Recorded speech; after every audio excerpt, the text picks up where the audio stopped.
Hello అందరికీ ఈరోజు మన స్టైల్లో ఫిష్ కర్రీ తయారు చేసుకుందాం. ఫస్ట్ స్టవ్ వెలిగించుకొని ఒక కళాయి పెట్టుకొని కర్రీకి సరిపోయేంత ఆయిల్, ఈ కర్రీకి ఎక్కువనే ఆయిల్ పడుతుంది. సన్నగా కట్ చేసి పెట్టుకున్న ఉల్లిపాయలు, చీల్చి పెట్టుకున్న పచ్చిమిర్చి, ఫ్రెష్గా నూరుకున్న అల్లం వెల్లుల్లి పేస్ట్, పసుపు, చిటికెడు పసుపు వేసుకొని దోరగా వేయించుకున్న తర్వాత సాల్ట్ వేసి 4-5 సార్లు చక్కగా కడుక్కున్న ఫిష్ వేసుకోవాలి.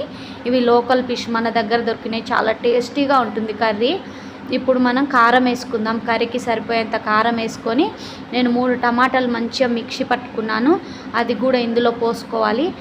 నిమ్మకాయ సైజ్ అంతా చింతపండు గుజ్జు తీసుకొని అది కూడా ఇందులో పోసేసుకొని నేను ఇంట్లోనే ఫ్రెష్గా తయారు చేసుకున్నాను. చాలా టేస్టీగా ఉంటుంది. Fish masala and 1 spoon dhaniya powder, కర్రీకి సరిపోయేంత సాల్ట్. ఇలా కలుపుకోవాలి. ఇలా కలుపుకోవడం వల్ల ముక్క అనేది చెదిరిపోదు. ఇలా కలుపుకుంటే సరిపోతుంది కర్రీ. చూడండి, ఇప్పుడు లాస్ట్లో కొంచెం కొత్తిమీర వేసుకుంటే సరిపోతుంది. ప్లీజ్ అబ్బా సబ్స్క్రైబ్ చేసుకోండి నా ఛానల్ని, ఒక లైక్ ఇవ్వండి, సపోర్ట్ చేయండి అబ్బా. చాలా